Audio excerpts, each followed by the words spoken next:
front of me is Huawei MatePad 12X, and today I would like to show you how you can turn on or turn off auto rotation.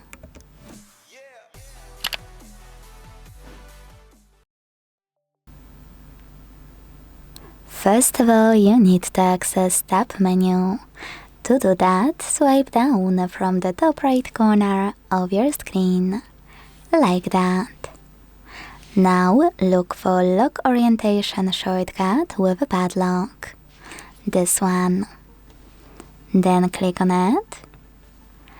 And if it's blue and your padlock is locked, that means that auto rotation is disabled. That's because your screen is locked in current orientation, which in my case is this one. So to enable auto rotation, click on the same shortcut until it's gray and padlock opens. Don't worry, I tested it before and I can assure you this is how it works.